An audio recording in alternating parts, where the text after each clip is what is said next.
Welcome everyone to One Africa channel. Today, we step into the vibrant world of African unity, where a visionary leader ignites the flames of change. Brace yourself for a captivating journey as we delve into the beliefs of one extraordinary figure, President William Ruto. With a magnetic charisma and an unwavering commitment, he takes center stage, championing the cause of a united Africa.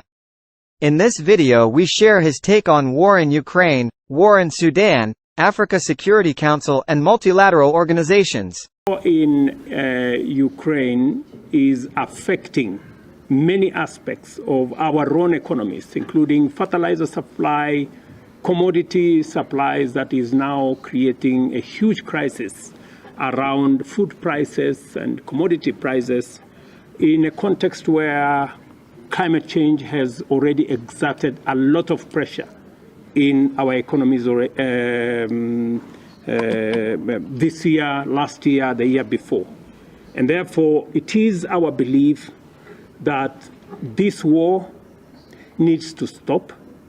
We are great believers as a continent in the principles of the UN Charter, respecting boundaries of countries, respecting independence of states, and avoiding unilateral decisions by anybody to alter boundaries or to change situations.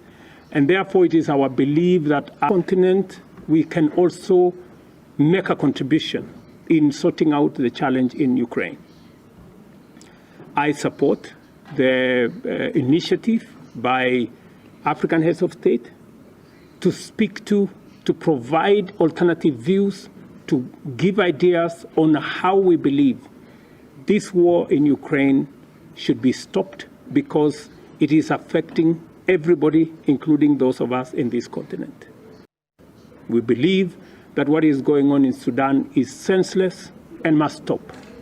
Generals cannot use military equipment, military resources to destroy public infrastructure, roads, bridges, hospitals, airports.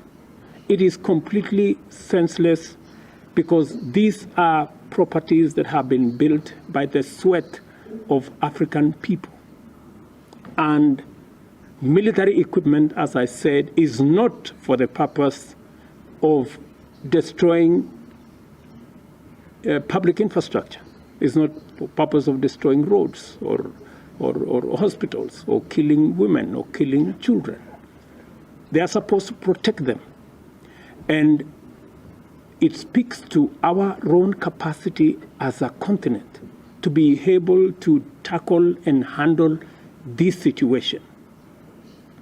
There is all manner of concerted efforts that's going on in the war in Ukraine.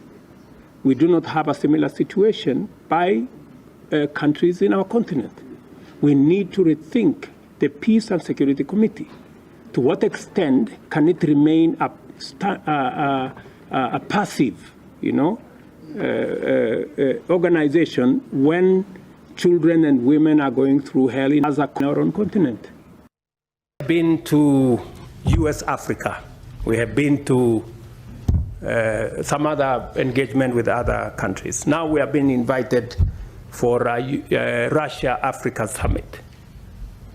We have made a decision, very respectfully as heads of state in Africa, that any engagement with other partners must be an engagement of equals. And for it to be meaningful, if we are going to meet the president of a country, we have organized ourselves that the Troika is going to represent Africa. The chair, the current chair, the past chair, the chair that is coming, and the heads of our regional economic commissions, about 6-7 people. But what happens continuously? When others want to engage with us, they don't want to deal with the Troika. They want to invite 50 heads of state. So we go to a meeting, just explain to me what kind of outcome you expect where 50 heads of state are sitting. Everybody is asked for speak to 1.5 minutes. You speak to for 1.5 minutes. What kind of engagement are you going to get? You're going to get nothing, right? The best that you get is photographs.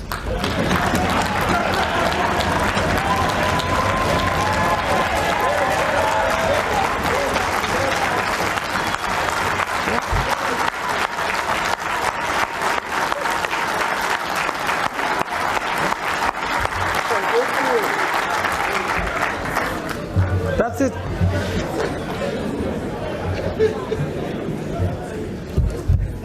Precisely.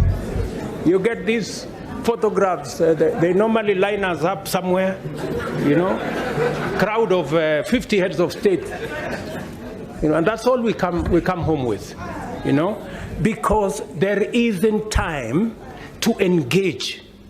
Any serious country that wants to engage with Africa, yeah, must respect first our architecture. If we have said we are going to be represented by the Troika, why are you inviting 50 people unless you want to sabotage the whole discussion? These institutions have profiled Africa as a risky investment, as a risky area.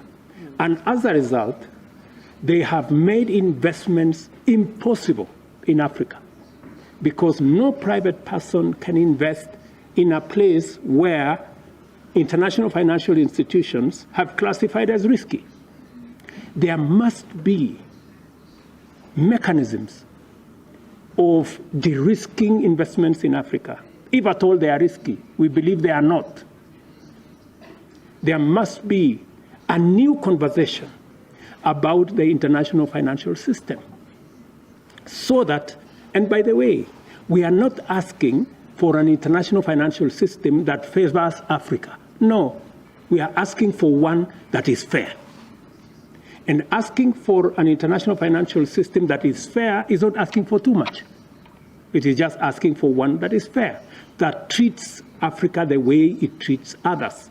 It is not practical, it is not correct that accessing development funds for those of us in Africa, we do so at rates that are 15, 20, 50 times much more expensive than our competitors elsewhere.